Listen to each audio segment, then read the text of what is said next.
Hello everyone, welcome to my channel Wangshan cute love story. तो चलिए friends, अपनी story force marriage का next part शुरू करते हैं। तो लास्ट पार्ट में हमने देखा था कि जहां वांग जी विंग से खाना बनाने को कहता है। विंग को तो खाना बनाना ही नहीं आता था, इसलिए खाना पूरी तरीके से जल जाता है, जिसे देखकर वांग जी बहुत गुस्सा होता है और वो विंग के पास जाकर उसके हाथ को पकड़ लेता है। वहीं विंग के वो जले हुए हाथ को पकड़ने की वजह से विंग बहुत तेज चिल्लाता है। वांग जी को बहुत गुस्सा आता है, लेकिन तभी एक पंच वांग जी के फेस पर पड़ता है और वांग जी फर्श पर गिर जाता है। वो और कोई नहीं बल्कि जियांग चंग था। जियांग चंग विंग को अपनी तरफ खींचता है और कहता है, क्या तुम ठीक हो विंग? विंग कहता है, गगा, ऐसा कहता है और जल्दी से जियांग चंग को हक कर लेता है। वांग जी जब ये देखता है, वहीं से चैन और शुयांग भी खड़े हो जाते हैं। वहीं वांग जी जो जियांग चंग की तरफ देख रहा था, जियांग चंग जिसने विंग को टाइटली हग कर रखा था, ये बात पता नहीं क्यों वांग जी को बिल्कुल अच्छी नहीं लगती, उसे बहुत बुरी लगती है। वो ये बर्दाश्त ही नहीं कर पा रहा था कि आखिर ऐसे कैसे कोई उसके सामने विंग को इस तरीके से हक कर सकता है। वांग जी जल्दी से खड़ा होता है और विंग को अपनी तरफ खींचता है और कहता है, तुम कौन हो?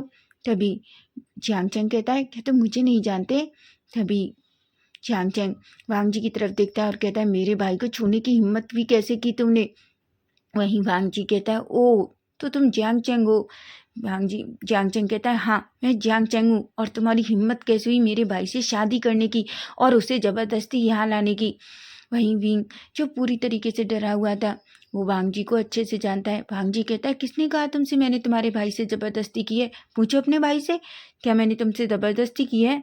विंग जो अपना फेस नीचे कर लेता है। जियांग चंग कहता है, बोलो बच्चा बोलो, मैंने तुमसे कहा तुम्हें डरने की ज़रूरत नहीं है, मैं तुम्हारे पास हूँ। वहीं वांग जी जो विंग केयर के करीब जाता है और कहता है, याद रखो, अगर तुमने कुछ भी ऐसा वैसा कहा, वैसे मैं तुम्हारे भाई से नहीं डरता, लेकिन मैं जानता हूँ कि तुम ऐसी बेवकूफ़ी नहीं करोगे। क्या तुम चाहते हो कि मैं तुम्हारे पिता को जेल भेज दूँ, जिससे तुम इतना प्यार करते हो? विंग जो शॉकिंगली वांग जी की तरफ देखता है। वहीं जियांग चंग जो वांग जी की तरफ देखता है और कहता है, तुम क्या कर रहे हो? क्या तुम मेरे भाई को धमका रहे हो? वांग जी कहता है, बिल्कुल नहीं, मैं अपने ओमेगा को कैसे धमका सकता हूँ? वहीं वांग जियांग चंग विंग के करीब जाता है और कहता है, बच्चा बोलो, क्या क्या तुमने ये शादी अपनी मर्जी से की है?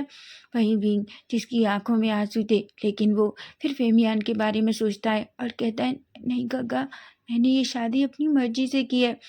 जियांग चंग कहता है, मैं अब सब कुछ अच्छे से समझता हूँ, तुम झूठ बोल रहे हो नाविंग, तुम इस शादी को इससे कभी नहीं कर सकते, वो भी इस अल्फा के साथ। वो कहता है, मैं इस शादी को नहीं मानता, मैं विंग को अपने साथ ले जाऊंगा। वांग जी कहता है, तुम ऐसा कर सकते हो?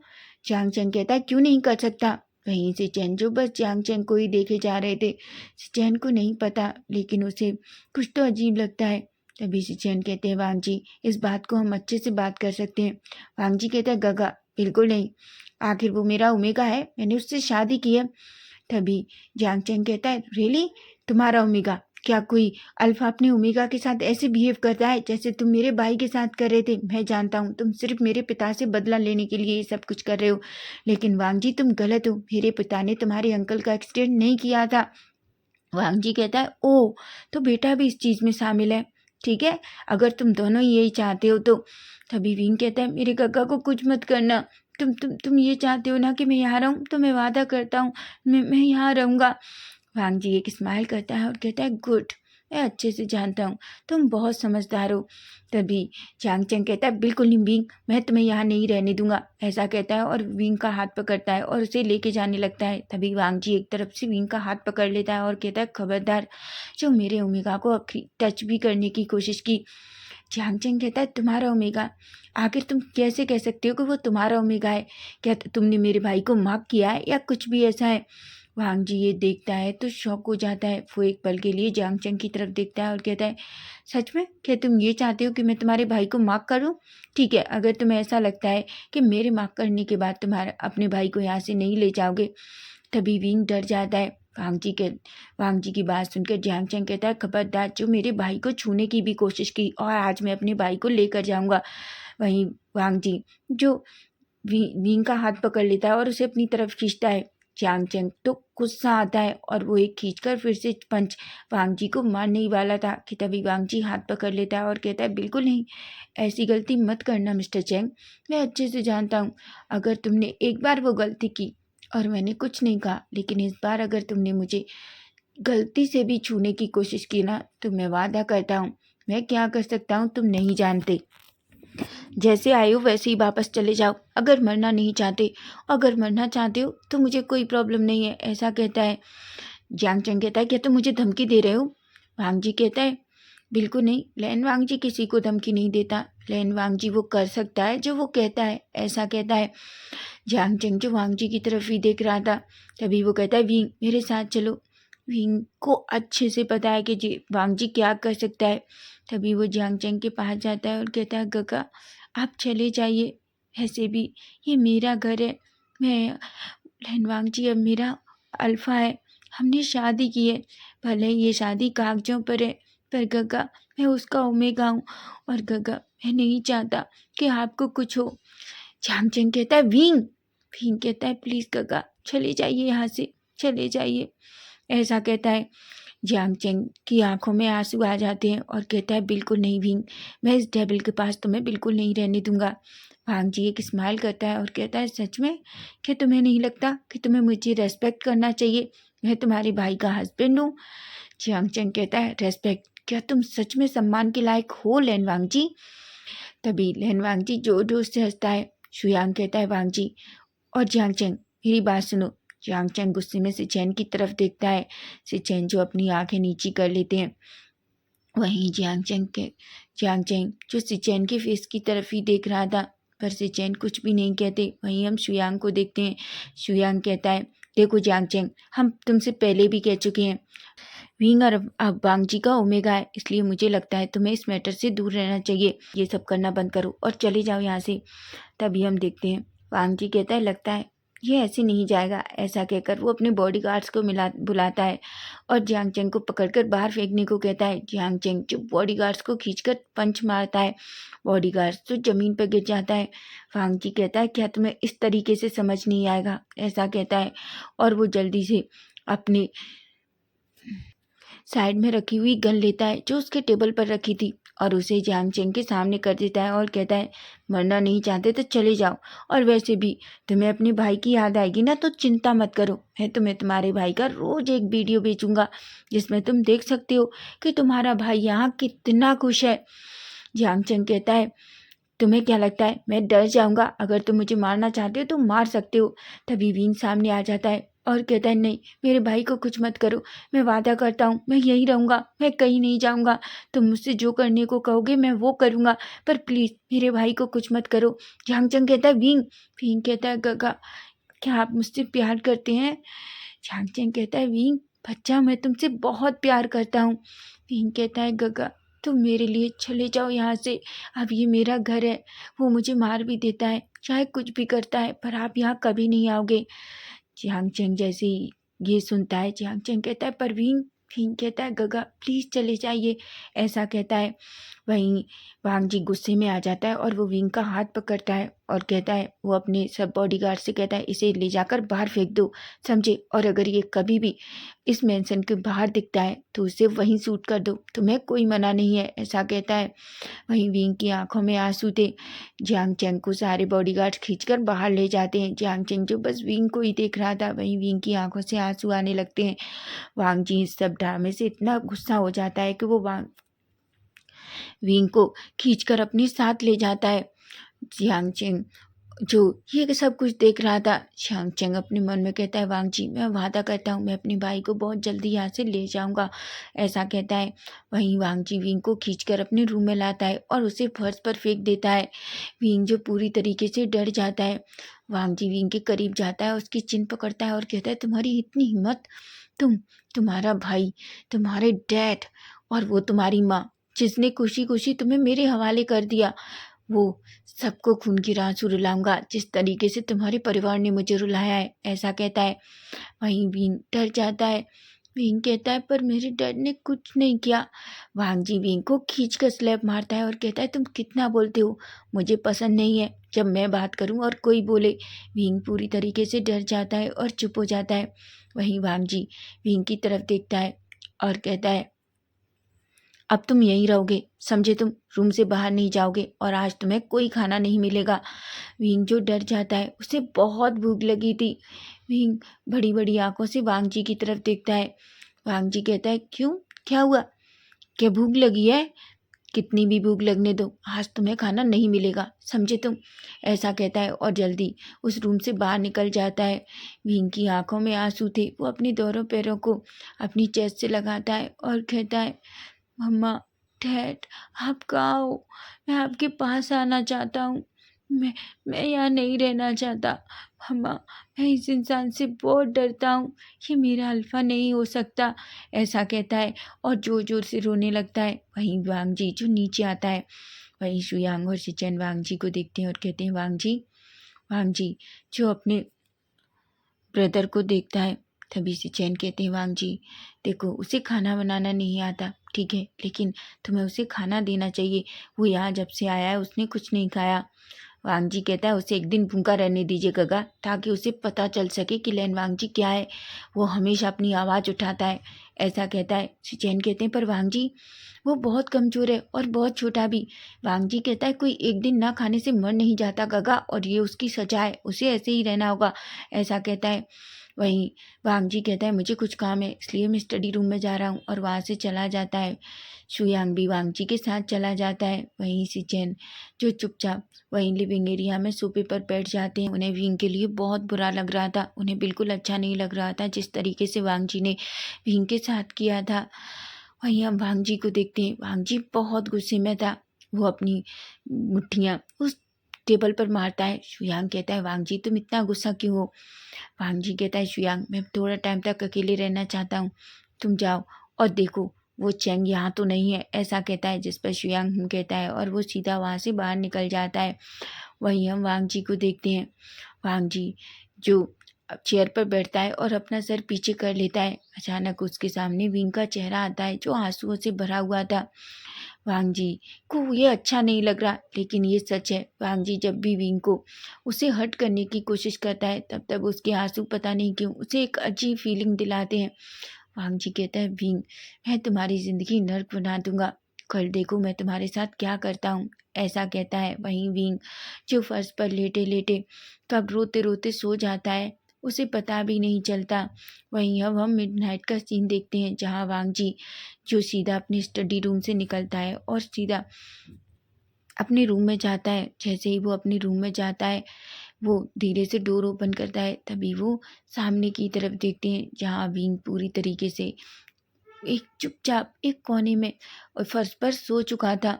वांग जी विंग को ऐसे देखता है, उस अपनी मुट्ठियां बीच लेता है, लेकिन पता नहीं क्यों विंग को इस तरीके से देखकर वांग जी को कुछ अलग लगता है। लेकिन वो अपने सारे थॉट साइड में रखता है और कहता है, वैसे मुझे तुम्हारा ऐसे एक वीडियो बनाना चाहिए और तुम्हारे उस पिता को भेजना चाहिए। ऐसा कहकर वो विंग का फर्श पर सोते हुए एक वीडियो निकालता है और फिर उसे सेव कर कर एक स्माइल करता है, और तभी वो फेमियान को उसको सेंड कर देता है। वहीं हम फिर जियांग मेंशन में देखते हैं, जहाँ जियांग चेंग वापस जाता है। वो पूरी तरीके से अस्त व्यस्त था। उसके पूरे कपड़े बिखरे हुए थे, उसके बाल बिखरे हुए थे, उसकी आंखें पूरी तरीके से रेड थीं। वहीं जियांग फेमियान और यानली दोनों वहीं सोफे पर बैठे हुए थे। वहीं जैसे ही वो जियांग चेंग को देखते हैं, यानली दौड़ कर जाती है और कहती है, जियांग चेंग क्या तुम विंग को लेकर आए? विंग कहाँ है? जियांग चेंग जो फर्श पर गिर जाता है और कहता है, मैं उसे नहीं ला पाया, उस डेविल ने मुझे उसे नहीं लाने दिया। ऐसा कहता है और रोने लगता है। यानली कहती है, जियांग चेंग कहता है, आखिर क्यों, आखिर वो ही क्यों, उसकी जगह कोई और भी हो सकता था।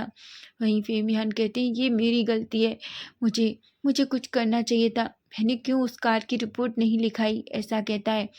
वहीं हम देखते हैं तभी जियांग चेंग के फ़ोन पर एक नोटिफिकेशन आता है। जियांग फेमियान जैसे उस नोटिफिकेशन को देखते हैं, वो जैसे ही उसको देखते हैं, वो जल्दी से उसको ओपन करते हैं। जैसे ही वो उसे ओपन करते हैं, वो शॉक हो जाते हैं, फ़ोन उनके हाथ से छूट जाता है। वहीं जैसे ही याली और जियांग चेंग ये देखते हैं, जियांग चेंग जल्दी से फ़ोन को उठाता है और वो उस वीडियो को देखता है।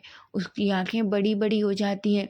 याली तो अपनी चेस्ट पकड़ लेती है और कहती है, नहीं, वो ऐसा नहीं कर सकता, वो हमारे बच्चे के साथ ऐसा नहीं कर सकता।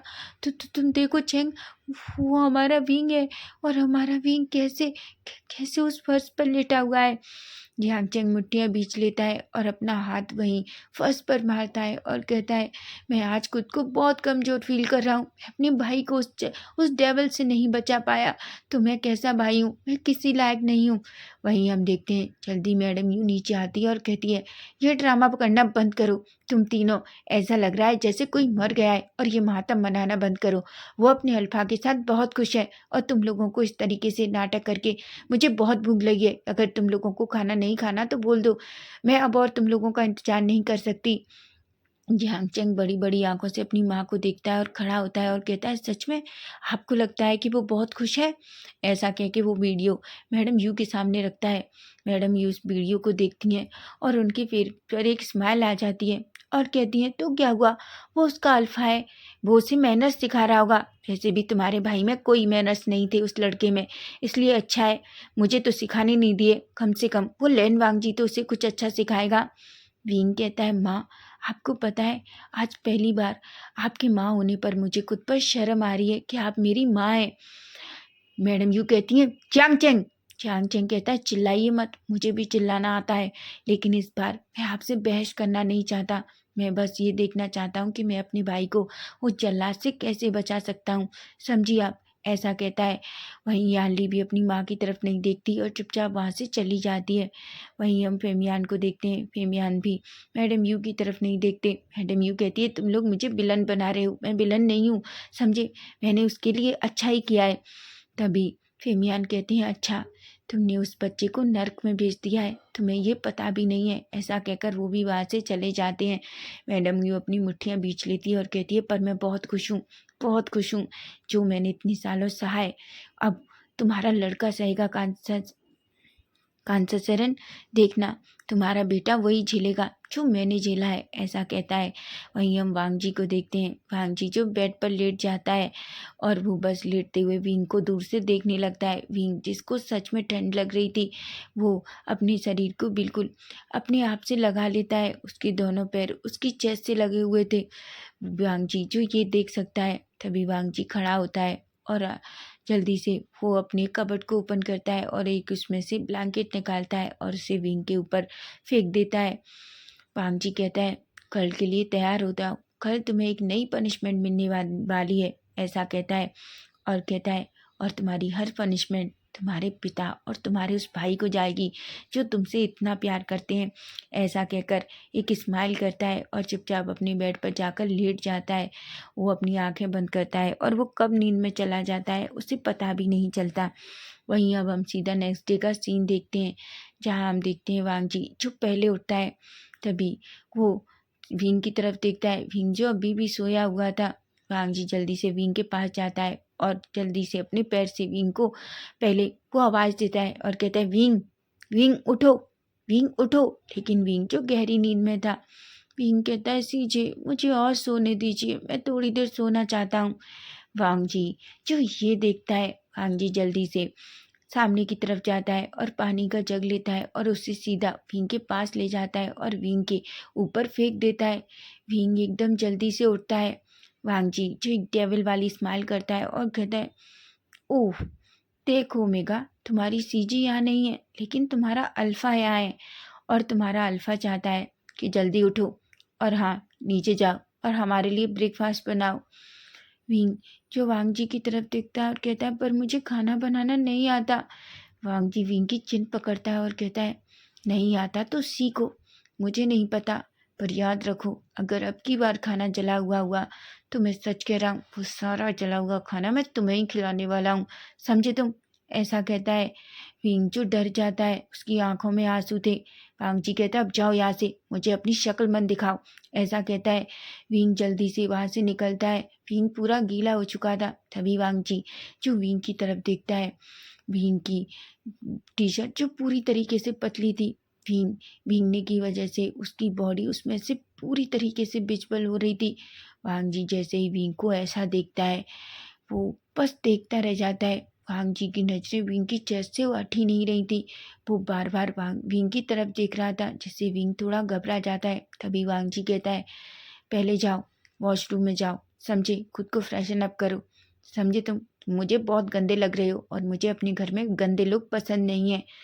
विंग जो अपने मन में कहता है कि कितना क्रूर है, मैं गंदा कहाँ हूँ, मैं कितना साफ हूँ, लेकिन गंदा किसने किया, इसने किया मेरे पानी ऊपर पानी फेंक कर, ऐसा कहता है। वहीं वांग जी कहता है, क्या सोच रहे हो, मैंने कहा क्या सुना नहीं। विंग कहता है, ठीक है। ऐसा कहकर वो जल्दी वॉशरूम में चला जाता है। विंग जल्दी से मॉर्निंग रूटीन कंप्लीट करता है और जल्दी एक शावर लेता है, लेकिन उसके पास तो कपड़े नहीं थे। वो अब क्या करे, वो चुपचाप वॉशरूम में ही रहता है। तभी वांग जी कहता है, लड़के तुम कितना टाइम लगाने वाले हो। तभी विंग कहता है, पर मेरे पास कपड़े नहीं हैं और मेरे मेरे पहने हुए कपड़े सारे गीले हो चुके हैं। वांग जी एक गहरी सी सांस लेता है और कहता है, एक मिनट रुको। ऐसा कहता है।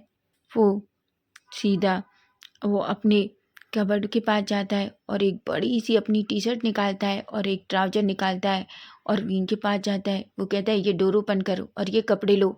विंग जरा सा डोर ओपन करता है और वांग जी के दिए हुए कपड़े ले लेता है।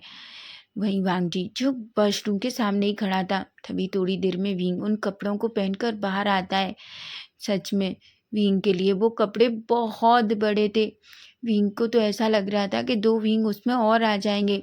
वांग जी जैसे ही विंग को ऐसा देखता है, उसे हंसने का मन करता है, लेकिन वो विंग के सामने नहीं हंसता। वहीं विंग वांग जी की तरफ देखता है, उसकी शोल्डर से वो कपड़े पूरी तरीके से निकल रहे थे। वांग जी जो ये देखता है, तभी वांग जी विंग के शोल्डर पर उसकी नज़र जाती है। अचानक वांग जी अपना सलाइवा निगल लेता है, क्योंकि विंग की मिल्की वाइट स्किन पूरी तरीके से विजिबल हो रही थी। वहीं विंग की टी शर्ट थोड़ी और नीचे चली जाती है, जहाँ उसकी चेस्ट दिखने लगती है। वांग जी जो ये देखता है, वो एक गहरी सी सांस लेता है और कहता है, इन कपड़ों को कैसे भी सेट करो, तुम्हारे कपड़े इधर उधर नहीं निकलने चाहिए, समझे तुम। विंग जो वांग जी की तरफ शॉकिंगली देखता है। विंग अपने मन में कहता है, एक तो मुझे इतने बड़े कपड़े दिए हैं और मैं इन्हें कैसे सेट करूं।